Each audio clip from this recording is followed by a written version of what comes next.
If you tell your dad, I'll make him disappear and blame it on you." That's what the nanny whispered in my ear while her boyfriend locked the door. "My name is Samantha Evans. I'm 80 years old today. I'm from Boise, Idaho.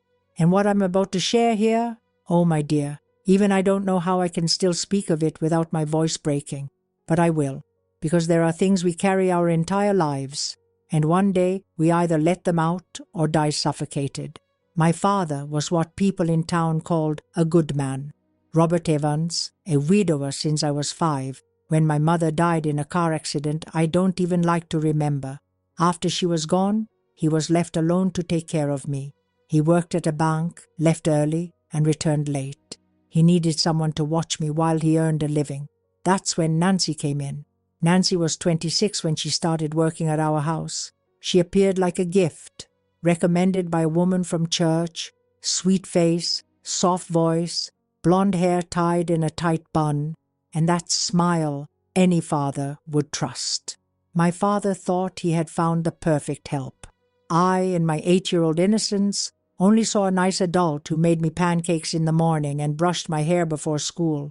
On the outside, it looked like a broken family's dream. But you know how it is, my dear. The devil wears nice clothes too. At first, everything was peaceful. Nancy came early, made me breakfast, took me to school, picked me up at the end of the day. We played with dolls, baked cookies. She even taught me how to draw. My father would come home and see his daughter smiling. He thought he had made the right choice. But inside, Nancy was something else. I started noticing little things. She answered the phone in whispers, stared out the window as if waiting for someone, and always locked the front door when my father left. But kids are naive. They don't understand quickly. Only later did the pieces start to fit together. It was a Tuesday afternoon when everything changed. My father left early for a training course out of town. He was going to be gone for 2 days. I remember his suitcase by the door and him kissing my forehead, saying Nancy would take good care of me. I smiled, having no idea what was coming. As soon as his car turned the corner, Nancy's tone changed. She picked up the phone, and within minutes the doorbell rang. It was him, Rick. I had never seen Rick before, but just one look made my stomach twist in a way you can't explain. He was in his early 30s, unshaven, sloppy, smelling strongly of cigarettes mixed with alcohol. Nancy opened the door with a smile I had never seen on her. She introduced me as Little Sam, and he smiled in a way that made me want to run. But I stayed, because children don't understand danger like adults do. They started spending more time together inside the house. Things I shouldn't have witnessed, sitting on the couch, whispering, giggling softly. Rick glanced at me now and then, with that look even a child senses isn't good. That night, the first door locked. Nancy called me into a room. She said we'd watch cartoons there while her friends stayed in the living room. I obeyed. When I entered, she locked the door. The key jingled in her hand and my stomach flipped. She sat me on the bed and started brushing my hair, speaking in that forced, sweet voice. I trembled inside. Then Rick came in. I won't tell everything, because even at 80, there are things I still can't speak. But that's where it started. The closed door, both of them there, and me, trying to disappear inside myself. That night became routine. Every time my father left for trips or worked late, the doorbell rang and Rick entered. Nancy always had the same smile, like it was normal. Sometimes I cried quietly into my pillow after they left, but I never said a word. I was afraid of them, afraid of the threat Nancy always whispered afterward. If you tell your dad, Sam, he'll leave forever, and it'll be your fault. And I believed it, my dear, because children at that age believe. And when the threat comes from the one who's supposed to protect you, fear becomes a bottomless hole. But that was only the beginning. Back then, I had no idea how much worse it would get.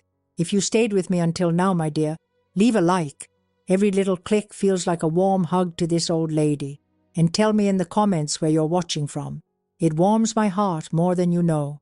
I used to think that maybe, if I behaved really well, Nancy and Rick would stop. You know how kids are. We believe in silly things like being good will somehow protect us. But it didn't work like that. After the first few times, things shifted. Rick started coming over even when my dad was still in town. But at night, Nancy would wait until my father fell asleep, sneaking Rick through the back door while I lay awake. staring at the ceiling, counting the seconds between the creaks in the hallway. I could hear them laughing softly downstairs, sometimes whispering, sometimes louder, and I just laid there, too scared to move, too scared to breathe loud. One night, Nancy came into my room while Rick waited behind her, standing in the doorway. She smiled that fake sweet smile and sat on my bed. "Say me, honey, Rick wants to say hi," she said, brushing my hair behind my ear like I was her little doll. I froze. My legs stiffened under the blanket as my heart pounded so loud I thought they could hear it. Rick stepped into the room slowly, his eyes scanning me like I was something he had bought and was inspecting before taking home. From that night on, my room wasn't safe anymore. It was no longer mine. Rick didn't need to wait for my dad to leave town. Nancy made sure the house stayed quiet. My father worked so much, so hard, often falling asleep in front of the television after dinner. He had no clue what was happening under his roof while he snored in the living room chair. I became very quiet at school. My teacher, Mrs. Patterson, asked me once if everything was okay at home. I smiled and nodded, just like Nancy told me to. Always smile, always say everything's fine. Because if I didn't, she warned me what could happen. "You don't want your daddy to disappear, do you?" she whispered once, kneeling to my level, her grip tight on my little wrist. "If you make trouble, Rick and I will make sure you never see him again." So I kept quiet. But silence has weight. It sits on your chest, makes it hard to sleep, to eat, to laugh like the other kids. The weight got heavier every day. The worst part was pretending for my dad, sitting at the breakfast table, him smiling at me, ruffling my hair, telling me how proud he was of how brave and grown up I was being after my mother's death. He had no idea that while he trusted Nancy to take care of me, she was slowly feeding me to the wolves. At night, I used to listen to the wind outside my window and wish it would carry me far away. Sometimes I even imagined that my mom was still somewhere, maybe watching, maybe trying to reach me through my dreams. But she never came. No one did. One afternoon, about a month after it all started, Rick showed up earlier than usual. It was still daylight. I was sitting on the floor coloring when the doorbell rang. Nancy rushed to answer it, her voice suddenly perky. When I peeked from the living room, I saw her fixing her lipstick quickly before swinging the door open. Rick came in like he owned the place. His eyes found me immediately. Nancy whispered something in his ear, and he laughed. Then she turned to me. "Come on, sweetheart, let's play a game," she said. I didn't want to move. My crayon slipped from my fingers. But Nancy's smile dropped for a second, her eyes flashing cold. "You want me to call your daddy at work? Tell him how bad you've been behaving?" she threatened. And that was enough to make me stand up and follow them. That afternoon, things escalated. Rick wasn't satisfied with the usual. Nancy stood there watching, like it was some kind of show, like I wasn't even a person. I can't describe the details, not because I forgot, but because some memories are like knives. You touch them, and you bleed again. When it was over, I laid in my bed, unable to move, while Nancy whispered into my ear like she always did afterward. "See? That wasn't so bad, was it? You're such a good girl. Daddy's little angel," she cooed as she stroked my hair. I didn't answer. My voice had stopped working hours earlier. The routine continued, always with some new variation, some new cruelty, and I began to feel like maybe this was going to be my life forever, that no one would ever know, that no one would save me. Until one night, something shifted. Rick had been drinking more than usual. His breath smelled even stronger, and his grip was rougher. Nancy seemed a little nervous that night, which was new. She usually controlled everything, but Rick was getting sloppy, louder, less careful. He slammed a door too hard, knocked over a lamp, cursed under his breath as Nancy shushed him urgently. My father was still awake in the living room, but the TV volume was up, drowning out the noise. As Rick stumbled, I heard Nancy hissing at him. "Keep your voice down, idiot. Do you want him to wake up?" But Rick laughed, slurring, "The old man won't hear a thing. He's useless." For the first time, I saw fear flash in Nancy's eyes. She wasn't as in control as she thought. I laid there that night, heart racing, realizing that maybe, just maybe, Rick's carelessness might be the crack I had been hoping for. But I didn't dare hope too much yet. Hope can be dangerous. And in my world back then, hope always came with consequences. The morning after that sloppy night, I woke up feeling like my skin didn't fit my body anymore. I stayed curled under my blanket, pretending to be asleep even after sunlight filled the room. Nancy walked in, humming softly, her usual morning routine of pretending like everything was normal, like she hadn't stood there the night before, while Rick did things no child should even know existed. She pulled open the curtains, letting the Idaho sun pour into the room. "Time to get up, sweetheart. Big day today. We're going to the park later," she said, like it was any other Saturday. I didn't move. My body ached in places I didn't want to acknowledge. My stomach twisted as the light touched my face, but she didn't wait for me to respond. Her hand gripped my arm and pulled me up roughly. Her cheerful tone dropped for a split second, her voice sharp and cold. "Get dressed. Don't make me ask again." I obeyed, like always. Downstairs, my father was sipping his coffee, reading the paper. He glanced up with a warm smile when he saw me. "Morning, Peanut," he said, using the nickname he'd always called me since I was little. His eyes searched mine for a second, probably wondering why I wasn't as bright as I used to be, but I smiled back, just like Nancy taught me. Always smile. Always say everything's fine. He didn't notice the way Nancy's fingers rested a little too tightly on my shoulder while I stood beside her. He didn't see the quick exchange of glances between us. He trusted her fully. In his mind, she was the woman who saved him, who kept his daughter safe while he worked long hours, who filled the hole my mother left behind. He never questioned anything. Why would he? Nancy played her part perfectly. We went to the park that afternoon, like she promised. Rick didn't come. He never showed himself in public with us.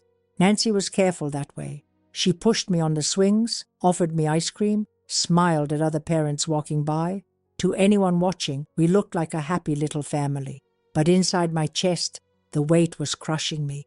My stomach turned with every push of the swing. The freedom of the park meant nothing anymore. I no longer knew how to feel safe, even out in the open. Later that night, after my father went to bed, Nancy sat next to me in the living room. The TV flickered quietly in the background. She lit one of her cigarettes, even though she usually didn't smoke around me. She exhaled slowly, looking at me with a softness that made my skin crawl. "You know," she began, her voice oddly tender, "Rick and we only do this because we love you, Sammy. You're special. Not many little girls get this kind of attention." She reached over and tucked a strand of hair behind my ear. "We make you stronger. You'll understand when you're older."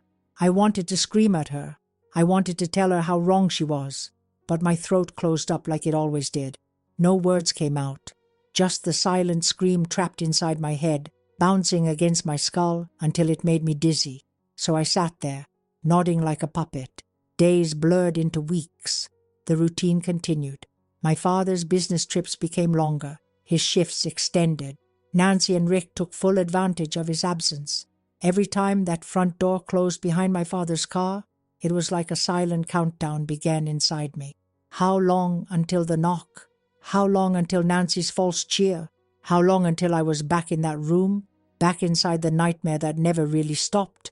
At school, I stopped talking almost entirely. My grades slipped. I stared at my desk, drawing invisible shapes with my fingers, while my classmates whispered and laughed around me. Mrs. Patterson called my father in for a meeting one afternoon. I overheard bits of the conversation as I waited in the hallway. She told him I seemed withdrawn, quiet, different than before. I watched my father shake his head, his voice calm but firm. "It's been a tough year," he said.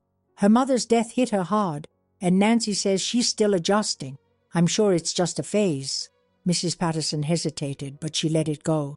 They always did. Adults saw what they wanted to see. They trusted the surface. That night, Nancy was furious. "You better be careful with your little act at school," she hissed, dragging me into the kitchen once we got home. Her nails dug into my arm.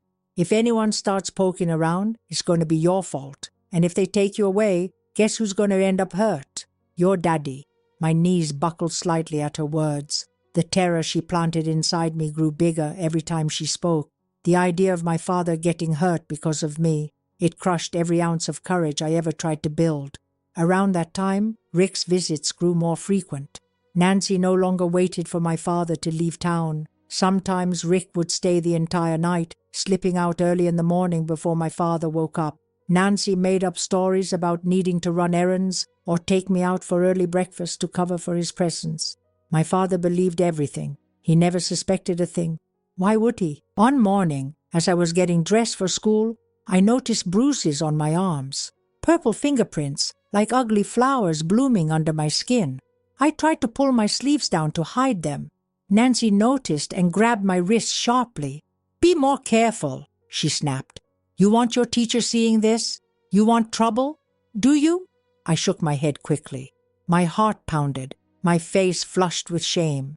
The bruises faded after a few days, but new ones always came to replace them. Then came the night that changed everything. My father had gone on another trip, but this time he forgot some paperwork and returned home unexpectedly. I heard his keys jingling at the front door. It was late, long after Rick had arrived. Nancy panicked. Her face lost all color. She shoved Rick into my bedroom, whispering harshly for him to hide in the closet, while she composed herself and rushed to greet my father. I sat frozen on my bed, my heart pounding so loud I couldn't hear anything else. My father's voice echoed from the hallway. "Nancy, I thought I left my documents here. Have you seen them?" She acted quickly, leading him downstairs to search. Rick stayed hidden inside my closet, his breath heavy, his sweaty hand covering his mouth as he crouched between my clothes. I stared at the closet door, praying my father wouldn't come upstairs. Minutes felt like hours. Eventually, my father found his paperwork and left again, apologizing for disturbing her. I heard the front door close. Only then did Rick step out from the closet, wiping his forehead, laughing nervously. "You almost screwed us both, you stupid little brat," he sneered, pointing his finger inches from my face. Nancy didn't say a word. She just stood there, breathing heavily, her hands shaking. For the first time I saw real fear in her eyes. Not fear of getting caught, but fear of what might happen if my father ever found out the truth. And in that tiny crack of fear, for the first time in months, something inside me stirred. Not hope yet, but something close. A spark I couldn't name. Because if my father had returned once unexpectedly, maybe one day, he might return at the right moment. For the next few weeks, everything seemed tighter, heavier, as if the walls themselves were aware of what nearly happened that night. Nancy became more cautious. Rick's visits slowed down for a while, but they never really stopped. They never would. The rules inside that house never changed. My silence kept them safe, and their threats kept me silent.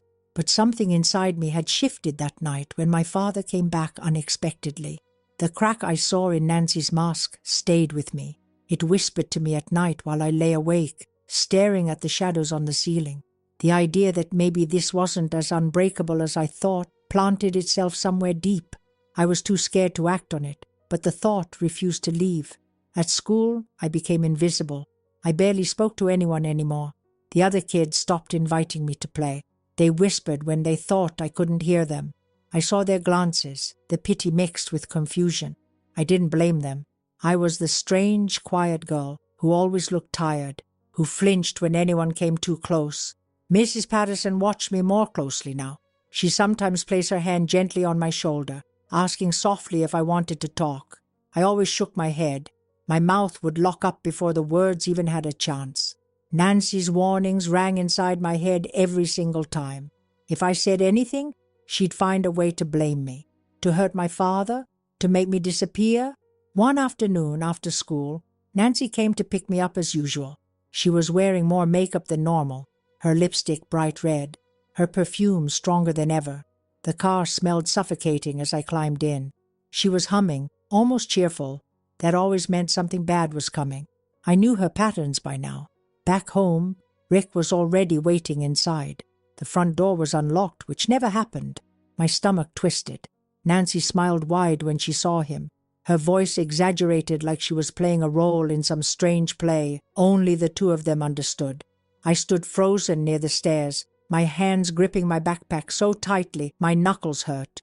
Rick's eyes landed on me immediately, that same look like he was sizing up something he owned. Nancy's voice dropped as she called me closer. "Come on, sweetheart, don't be shy." I wanted to run, but my legs betrayed me. My feet moved forward without my permission. They always did. That evening, they took things further than before. Rick had brought something with him, a bottle. The liquid smelled sharp, bitter. He drank while Nancy laughed, encouraging him like she was feeding a fire. I watched everything as if from outside my body, detached, numb. It was easier that way. When it was finally over, I couldn't stop shaking. Nancy knelt beside me, wiping my face with a damp cloth like she was caring for a sick child. Her voice was syrupy sweet, her words disgusting. "You're such a good girl, Sam. You make us so happy," she whispered, as if those words were supposed to comfort me. But something was different this time. While she cleaned me, I caught a glimpse of her reflection in the mirror across the room. For a moment, her face looked empty. Not cruel, not smug, empty. Like even she couldn't fully pretend anymore. I don't know why, but that look gave me a strange sense of power, tiny as it was. The next morning, my father noticed the bruises on my arm while we ate breakfast. His brow furrowed as he reached for my sleeve, pulling it up gently. "What happened here, Peanut?" he asked softly, his eyes full of concern. My heart stopped. Nancy stood behind him, watching me carefully. Her nails tapped against the countertop, a silent threat. My throat closed and I forced a smile. "I fell at recess," I whispered.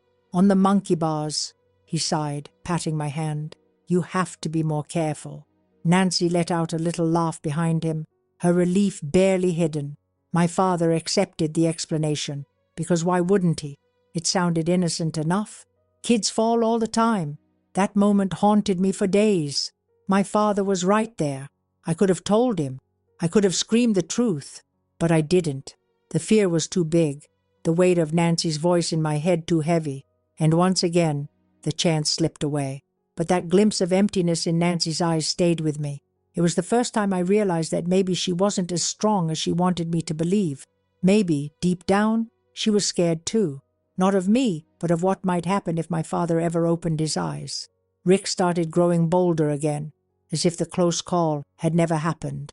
He stayed longer, came earlier. One evening, he even arrived before my father had left for work, parking down the street and sneaking in through the back while my father was busy shaving upstairs. Nancy had grown too confident again, too sure of her control. That night, as I sat on the bed while they whispered and plotted, Rick said something that made my blood run cold. "You know," he said, chuckling as he sipped from his bottle, "we should just get rid of the old man. Then we could have this place to ourselves full-time." Nancy laughed nervously, waving him off. "Don't be stupid." But he kept going. "I'm serious. The longer this goes on, the riskier it gets. Accidents happen, you know. One wrong step down those stairs and it's all over." My heart pounded so hard I thought it might burst. I stared at the floor, forcing my face to stay neutral. But inside, panic roared like a storm. This was no longer just about me. They were talking about killing my father.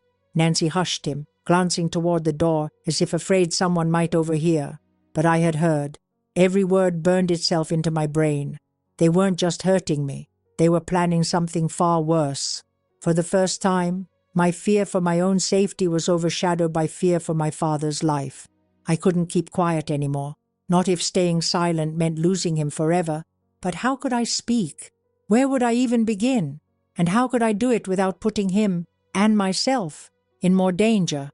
That night, lying awake in bed, my mind raced through impossible options. My little hands gripped the blanket tightly as I whispered into the darkness, over and over, a prayer I barely remembered learning. "Please, Mom, please help me." Because I knew that if I didn't act soon, something terrible was going to happen. After that night, every breath I took felt different.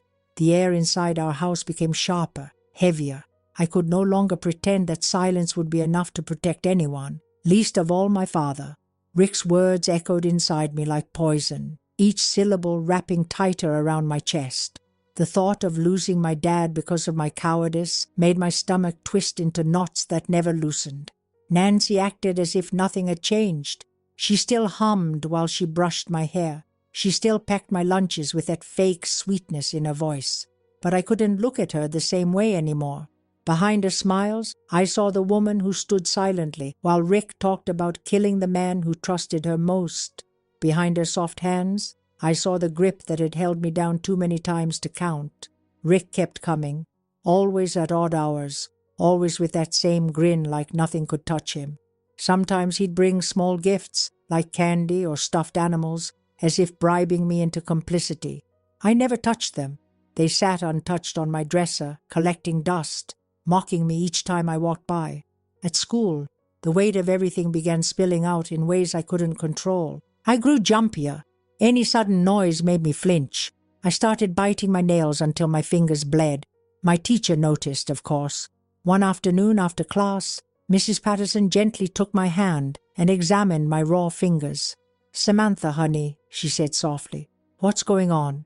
This isn't just about your mom anymore, is it?" My lips parted, but nothing came out. The words trembled behind my teeth, trapped by months of fear and threats. I wanted to tell her everything. I wanted to scream, but my throat locked again, like it always did. Tears filled my eyes and I shook my head.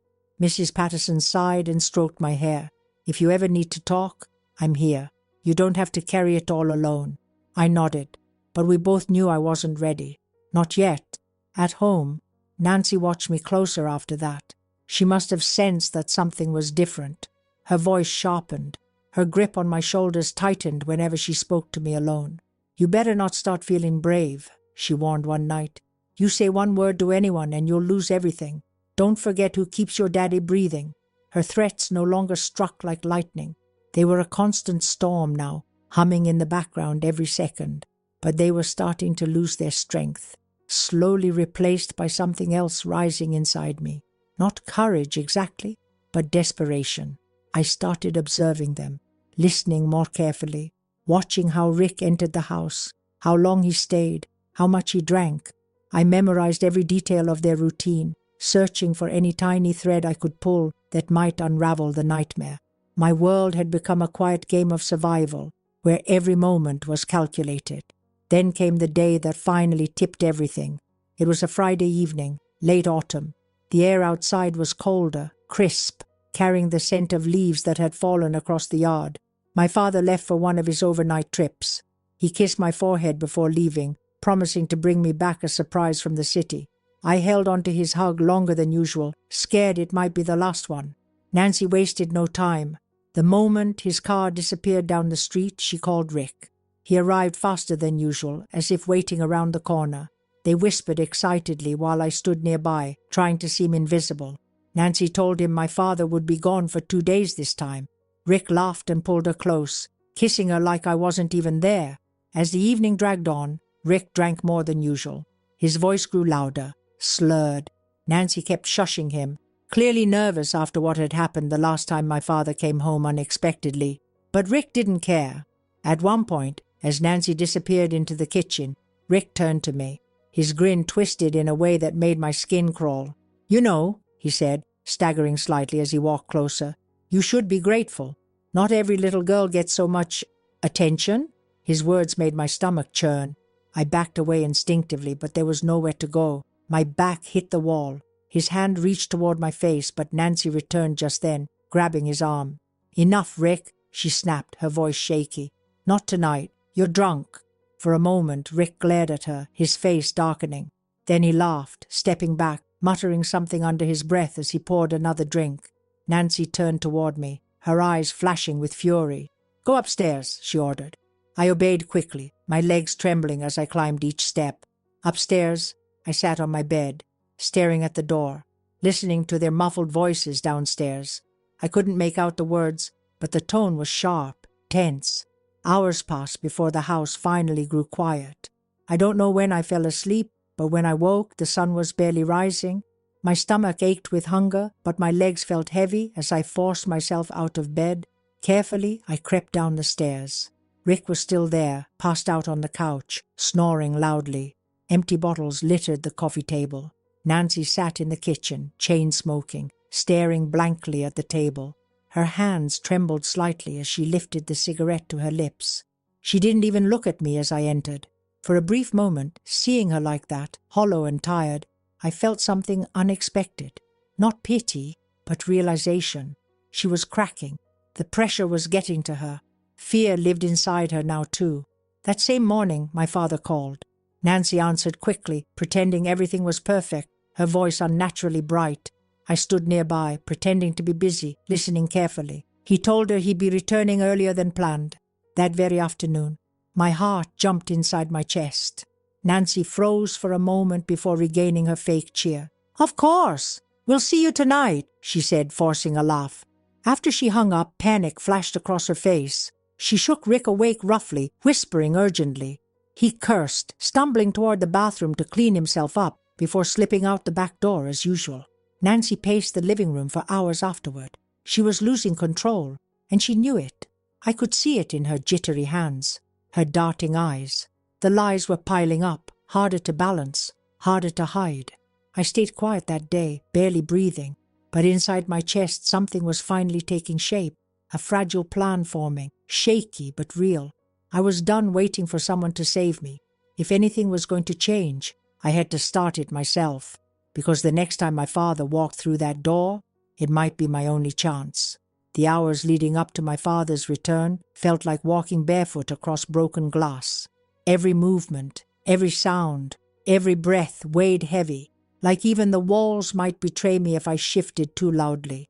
Nancy couldn't sit still. She kept rearranging things around the house, wiping surfaces that didn't need cleaning, fluffing the same pillow again and again, like the chaos inside her mind had spilled into her hands.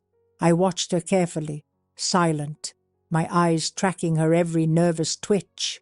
Outside, the sky darkened as the afternoon bled into evening. I counted every passing car, holding my breath when headlights appeared, hoping they belonged to my father.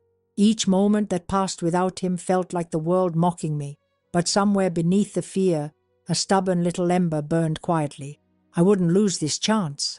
When his car finally pulled into the driveway, my knees nearly gave out beneath me. Nancy plastered on her usual bright mask as she rushed to open the door. My father walked in with his suitcase, his face lighting up when he saw me. I ran into his arms, holding him tightly, longer than I normally would. His warmth surrounded me, and for a brief second, it was like the nightmare didn't exist, but it was still there, lingering behind Nancy's smile as she greeted him. "Missed you, Peanut," he chuckled, ruffling my hair. I nodded, pressing my face against his chest so he couldn't see my tears threatening to fall.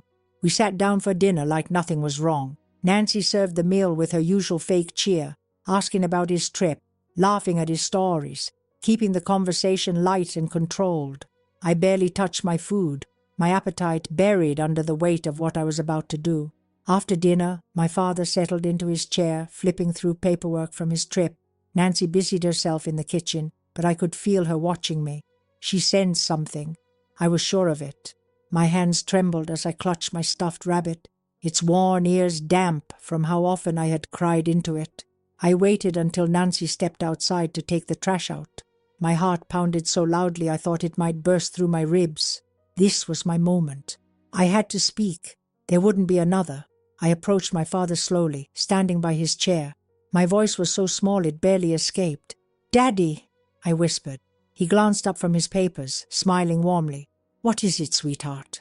The words choked me at first. My throat burned as I tried to force them out. But then I saw his eyes, calm, kind, trusting. I couldn't fail him again. Can we talk? Alone?" His brow furrowed slightly, concerned. He set his papers down, giving me his full attention. "Of course, Peanut. What's wrong?" I opened my mouth, but before I could speak, the door creaked open behind us. Nancy stepped back inside, her eyes darting toward me like knives. The smile on her face froze as she sensed what was happening. "Everything all right?" she asked, her voice too casual, too sweet. My father glanced between us, sensing the tension now. "Sammy wanted to talk," he said. Nancy's smile tightened. "Oh, that's sweet. She can tell you after you finish your work, Robert. I don't want to interrupt your evening." Her words were smooth, but the look she shot me said everything. The silent threat wrapped itself around my neck like a noose. I froze again, my mouth snapping shut. My father studied me for a moment longer. He noticed something now, the fear in my eyes, the stiffness in my body. His smile faded slightly. "Actually," he said, standing up, "we'll talk now. Upstairs. Just us." Nancy's face twitched for a second, but she nodded, keeping her mask on. "Of course," she said softly. "I'll tidy up." He took my hand and led me upstairs to my room. My pulse hammered against my skull. This was it, the point where everything would either break free or collapse completely. We sat on the edge of my bed. He waited patiently, his hands resting gently on mine. "You can tell me anything, Peanut," he said. "Always." The words finally spilled out, broken, messy, but real. I told him everything. The visits, the threats, the late nights, Rick, Nancy. My voice shook so violently I could barely form full sentences. But once the first words escaped, they poured out like floodwaters breaking through a dam. At first, he said nothing, simply listening, his face growing paler with each word. His eyes darkened, his jaw clenched. The warm smile he always carried was gone, replaced by something I'd never seen in him before. Rage mixed with heartbreak. When I finished, I broke into sobs, terrified of what would happen next. But my father pulled me into his arms, holding me so tightly it almost hurt. "I'm so sorry," he whispered. His voice was hoarse, like he was holding back his own tears. "I should have known. I should have seen it." I clung to him, the weight inside me finally cracking open.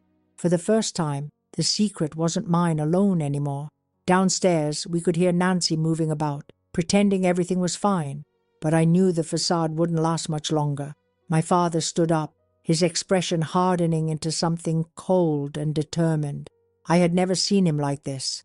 "Stay here," he said, his voice steady but firm. He walked toward the door, pausing for a second as he glanced back at me. "It's over now, Sammy." As he went downstairs, my hands shook uncontrollably. My breath came in short bursts. I couldn't hear their voices clearly, but I heard the sharp rise of my father's tone, heard Nancy's panicked denials, heard her voice trembling for the first time. Then the front door opened. My father called for me. "Come downstairs, Peanut." I descended slowly, my legs like jelly. Nancy stood near the kitchen table, her face pale and crumbling. The confident mask was gone, replaced by pure panic. My father's arm rested protectively around my shoulders as he looked directly at her. "I've called the police," he said. His voice was ice. Nancy's lips quivered. She tried to speak, but no words came. The woman who had controlled my world for so long was finally powerless. For once, she was the one frozen in fear. I stood beside my father, trembling but upright. I wasn't invisible anymore. The nightmare wasn't over yet. But the chains around my throat had finally snapped. The waiting was unbearable. After my father's call, every minute stretched like hours. I stood beside him, my small hand clenched tightly in his, feeling the rapid beat of his pulse beneath my fingers. He was trying to stay calm for me, but I could feel his fury pulsing through his skin, see it burning behind his eyes. He kept his voice steady, but his jaw remained tight, grinding slightly as he stared down Nancy. Nancy barely moved. Her face had lost all color, her hands twisting nervously in front of her stomach. She kept glancing toward the front door, as if she might suddenly run, but my father stood between her and any chance of escape. For all her months of control, for all her careful planning, she was finally cornered. The house that once felt like a stage had turned into a trap she couldn't slip out of. I couldn't stop trembling. My knees felt weak, my heart racing so fast it made my head light. But I stood there. I didn't hide behind my father. I didn't look away. I wanted her to see me, to finally face the little girl she'd tried so hard to break. The sound of the police cruiser pulling into the driveway snapped through the tension like a blade. Blue and red lights flashed across the walls, swirling around the living room. Nancy gasped sharply, her eyes wide as she turned her head toward the window. My father tightened his grip on my hand slightly, then released it as the knock came at the door. He opened it quickly. 2 officers stepped inside, their faces serious, scanning the room in an instant. My father spoke first, his voice low but controlled as he gestured toward Nancy. "This woman has been abusing my daughter. She allowed a man to come into this house and do unspeakable things while I was gone. My daughter just told me everything." Nancy's voice finally broke free, but it came out frantic, desperate. "He's lying. She's confused. She doesn't know what she's saying. She's upset because her mother's gone, that's all." The older officer raised a hand, cutting her off sharply. "Ma'am, we'll sort this out, but you need to stay right there." One officer gently approached me. His voice softened when he spoke. "Sweetheart, can you come with me? We're going to keep you safe, okay?" I nodded. my legs barely cooperating as I walked with him toward the kitchen. My father followed closely behind, never leaving my side. As the officers questioned Nancy, I could still hear her pleading, her voice cracking, growing shriller with each word. "You don't understand. I was helping this family. I was protecting her. She's making this up." Her words rang hollow, falling flat in the air. She sounded smaller now, like a balloon deflating. Another officer asked my father for Rick's full name and any information he had. My father, his voice sharp, gave them everything I had told him. Rick's full name, his visits, the threats, the drinking, the night he hid in my closet. The officers exchanged glances, their expressions darkening as the details unfolded. Nancy was handcuffed. The sound of the metal clicking around her wrists made my stomach twist in a strange, unexpected way. Part relief, part terror, part disbelief that this was actually happening. For so long, I thought no one would ever believe me, that no one would ever come. Now here she was, restrained, powerless, her wide eyes darting from me to my father. As she was led toward the door, she turned her head sharply, locking eyes with me one last time. "You little liar!" she hissed under her breath, venom slipping through her teeth. The officer beside her yanked her forward roughly. "That's enough," he barked. The door closed behind them. The flashing lights outside continued spinning, reflecting against the windows like ghosts swirling around the house. And suddenly, for the first time in what felt like forever, the house was quiet, truly quiet. I stood in the middle of the living room feeling weightless, like my feet weren't fully touching the floor. My father knelt in front of me, his hands gently holding my arms. "You did the bravest thing anyone could ever do, Sammy," he said, his voice thick with emotion. "I'm so proud of you." The tears I had held back for so long finally poured out. I collapsed into his arms, sobbing uncontrollably, my small body shaking against his chest. He held me tighter than ever before, whispering softly that I was safe now, that it was over. But deep down, we both knew it wasn't truly over. Not yet. The following days were a blur of interviews, questions, and investigations. Detectives visited the house. Social workers sat with me in quiet rooms, their voices kind, but their eyes full of sorrow, as they asked me to repeat the nightmare again and again.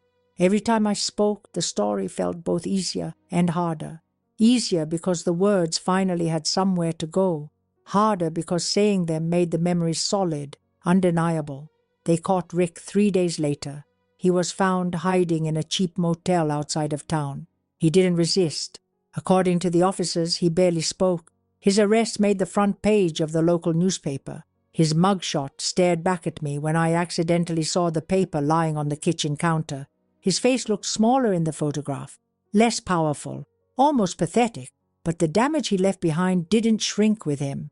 Neighbors whispered. Parents at my school kept their distance. Some offered awkward words of comfort to my father, but many simply avoided us, too uncomfortable to face what had happened so close to their own homes. The world outside carried on, but inside our house, everything had changed forever. Nights were still difficult. Sleep didn't come easily. Shadows on the walls still looked like figures standing in doorways. Every creak of the house made my heart jump. My father started leaving the hallway light on for me, sometimes sitting quietly in a chair outside my bedroom door until I finally drifted off. His presence became my anchor, keeping me from floating too far into the darkness. The trials came next. Long hours spent inside courtrooms, facing lawyers and judges, sitting under the weight of too many eyes. I had to testify. The thought of standing there, telling strangers what had been done to me, made my stomach twist into knots I couldn't untangle. But I did it. My father held my hand before I walked into that courtroom, his voice steady in my ear. "You're stronger than both of them put together, Sammy. They don't own you anymore." And I believed him. Walking into that courtroom felt like stepping into another world. The walls were high, the lights too bright, and the air heavy with quiet murmurs. My shoes barely made a sound against the polished floor as I followed my father, my hand gripping his tightly. His thumb brushed against my knuckles every few seconds, a silent reminder that he was still there, still holding me upright. We sat near the front, waiting. My stomach twisted as people whispered around us. Some stared. Others tried not to look at all. My father's face stayed calm, but I could see the tightness around his mouth, the way his eyes scanned every corner of the room. He was protecting me with his presence, even here. Nancy sat across the room, her face pale, hair pulled back tighter than usual, her hands folded stiffly in her lap. She wouldn't meet my eyes. Not anymore. Her lawyer leaned close, whispering in her ear as she nodded without truly listening. I could see the cracks in her mask now. The confidence she once wore like armor was gone, replaced with something hollow and desperate. Rick sat further away, handcuffed, guarded closely by officers. He didn't even look at me. His head hung low, eyes fixed on the table in front of him. For someone who once filled every room with his presence, now he looked small, almost like he was trying to disappear into himself. But no matter how small he looked, the weight of what he had done hung heavy in the air. When the judge entered, everyone rose.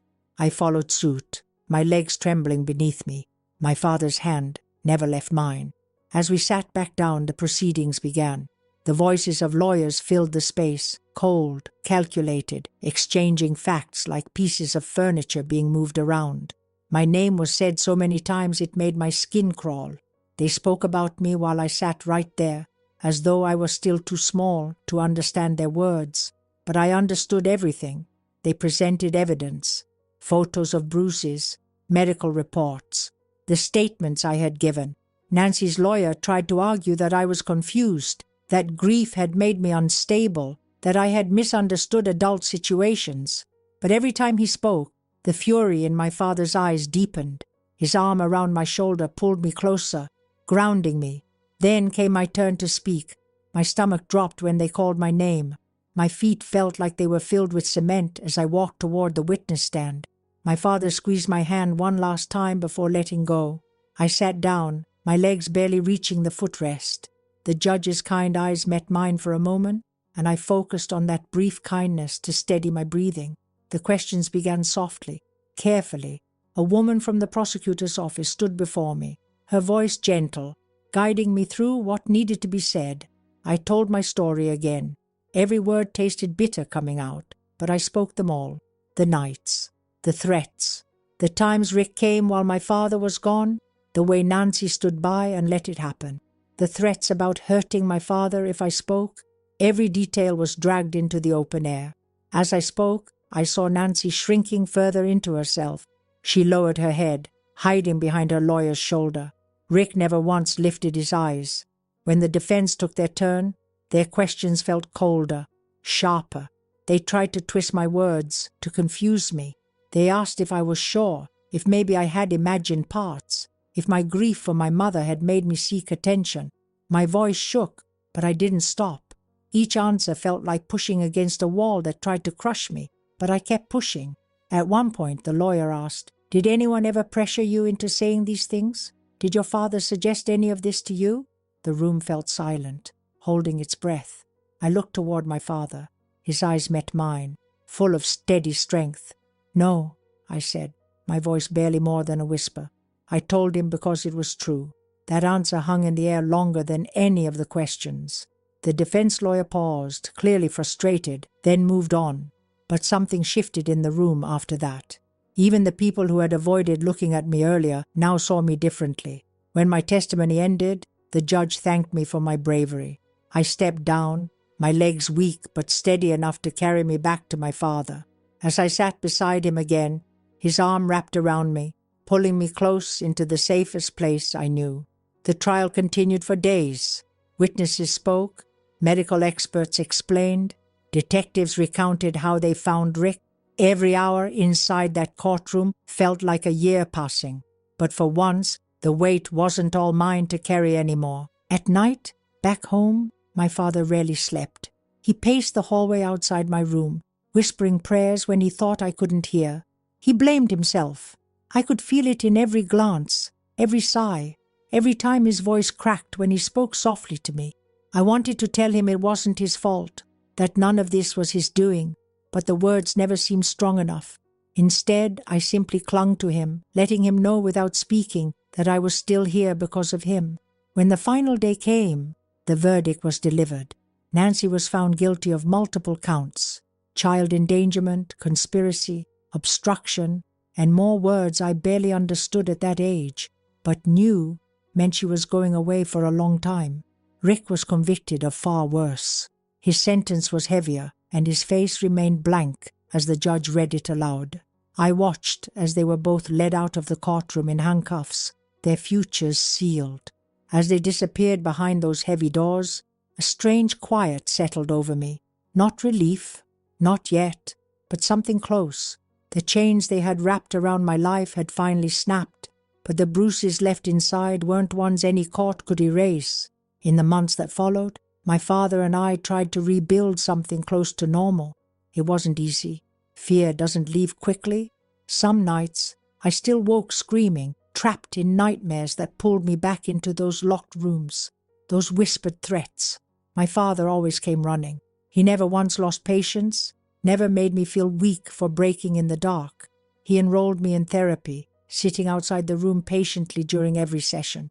The woman I spoke to was kind, patient, never rushed me. Slowly, I began to understand that none of what happened was my fault. The guilt that had wrapped itself around my ribs began loosening its grip. My father never hired another babysitter again. For years, it was just us.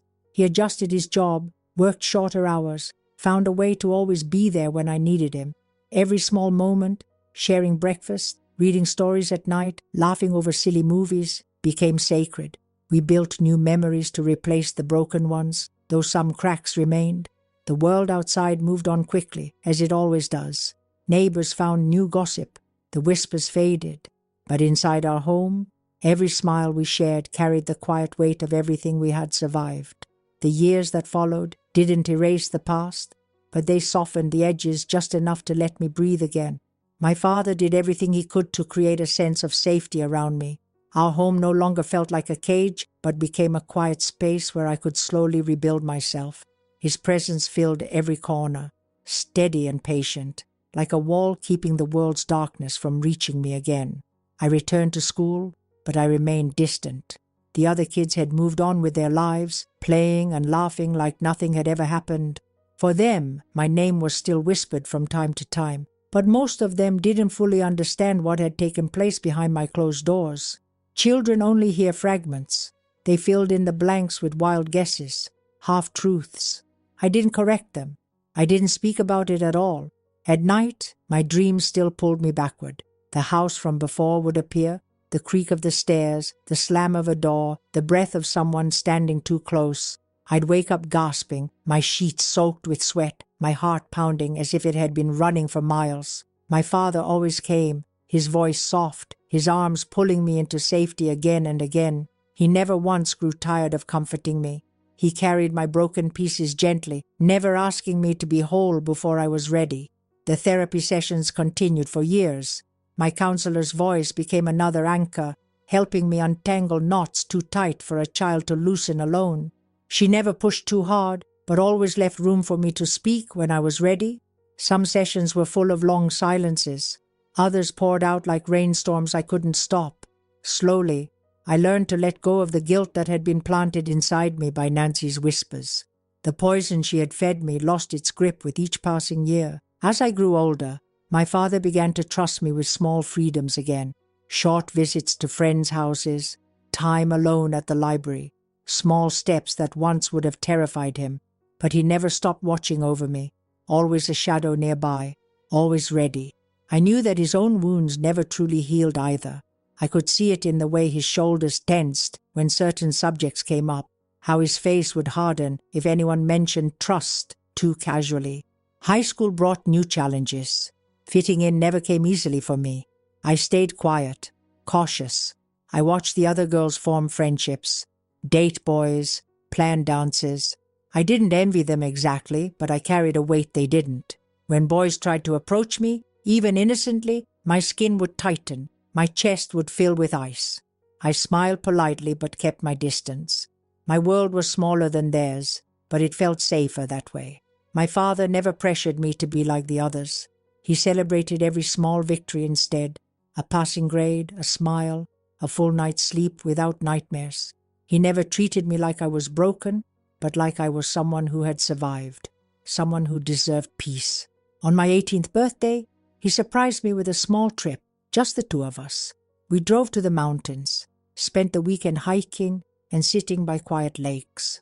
For the first time in years, I felt a strange kind of lightness settle into my chest, like breathing didn't require effort. As we sat by the water one evening, watching the sun dip behind the peaks, my father spoke softly beside me. "You're stronger than anyone I've ever known, Sammy," he said. His voice wavered just slightly, filled with both pride and sadness. "I know life took things from you it never should have, but you're still here, and you always will be."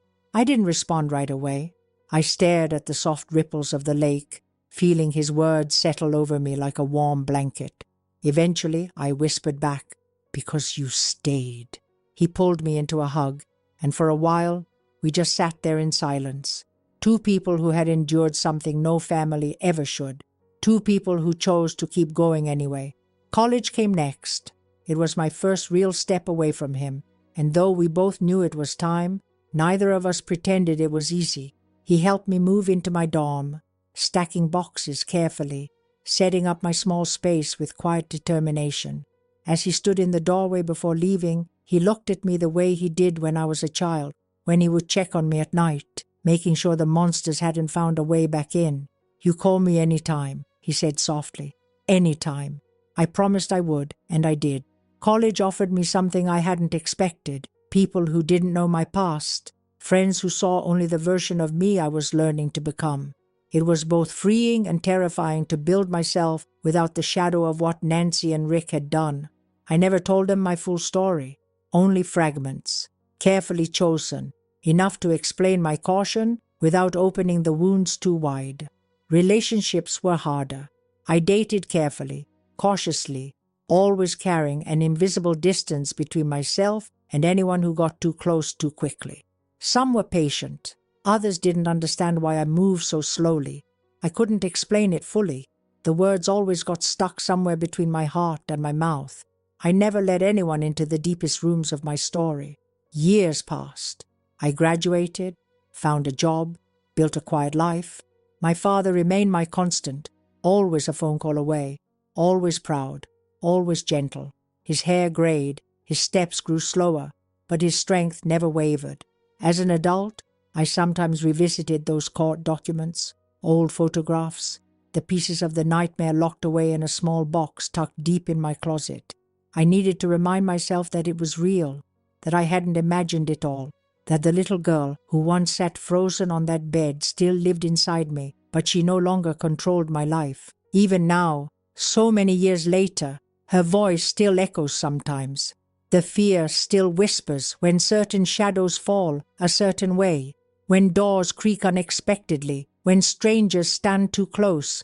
But I've learned how to quiet her, how to remind her that she's safe now, that we made it through.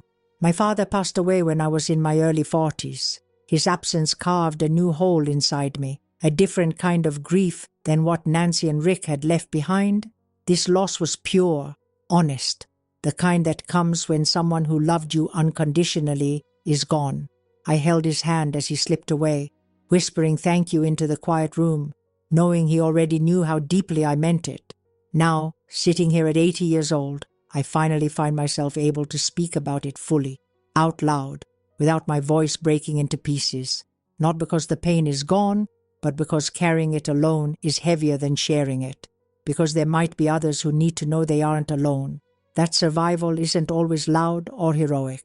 Sometimes it's simply continuing to breathe, to wake up, to choose life even when the weight tries to pull you under.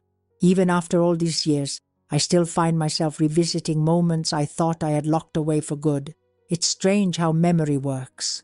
You believe you've buried certain things deep enough, but some nights, when the house is too quiet and the wind presses against the windows just right, the past comes tapping at the edges of your mind like an old visitor who never really left.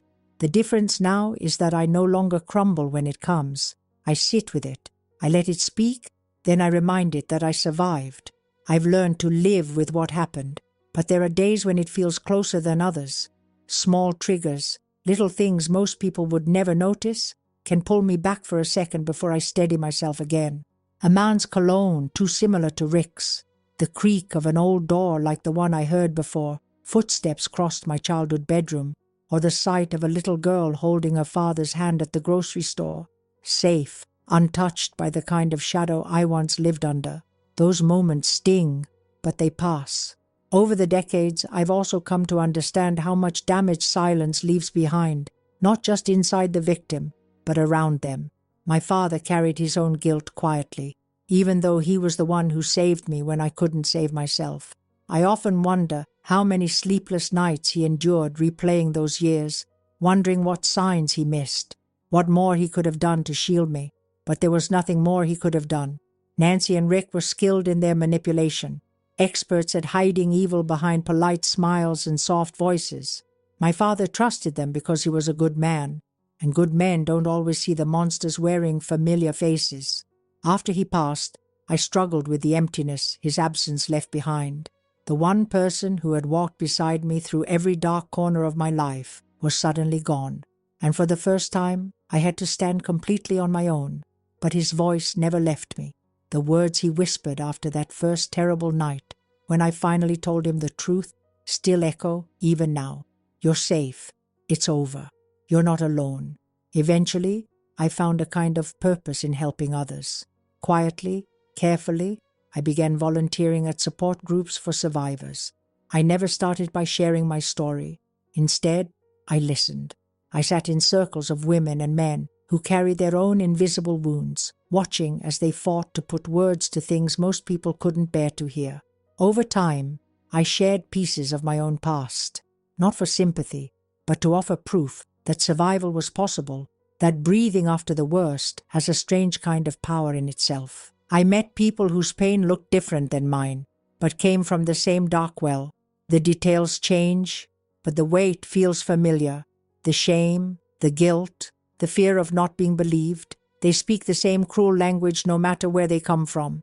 In those rooms, I found a community I didn't know I needed, people who didn't flinch when I spoke, who didn't turn away or lower their voices in discomfort, people who nodded, who understood. In my 50s, I finally allowed myself to open up completely during one session.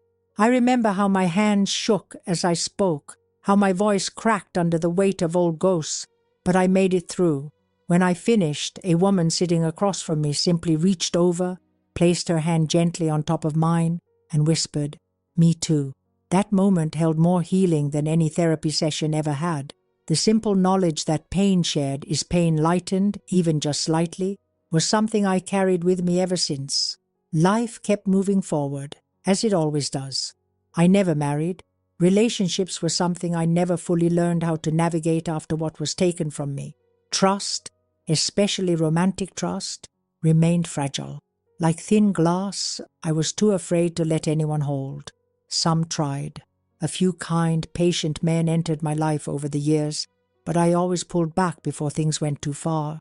I didn't know how to offer myself to someone without feeling like I was giving something away that had already been stolen once.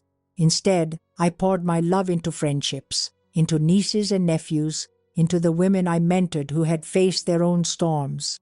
I became an aunt, then a great-aunt. I watched my siblings' children grow up, laughing and playing freely, unburdened by the shadows that once haunted me. I made sure to be present for them in ways I wish someone had been for me. When they had nightmares, I was there to hold their hands, to sit beside their beds until sleep returned. I listened to their fears, never dismissing them, always reminding them that their voices mattered, that their safety mattered. Sometimes when I'd sit alone in my quiet house, surrounded by photographs of people I love, I'd wonder what my life might have been like had Nancy never entered it, had Rick never crossed our doorstep. Would I have married? Had children of my own? Built a family without invisible wounds stitched into every corner? I don't let myself linger in those questions for long. They lead nowhere but into empty rooms filled with things I cannot change. Instead, I choose to focus on what I did reclaim: my voice, my peace, my right to exist outside the grip of those who once tried to define me by their violence. I chose to live, to stay, to fight quietly against the silence that allowed monsters like Nancy and Rick to thrive in the first place. In recent years, as my body slowed and the world around me shifted into new eras, I began to realize something I never fully understood when I was younger. Surviving isn't about forgetting. It's about learning to carry your story without letting it crush you. About speaking, not because you're unbroken, but because your brokenness no longer owns you.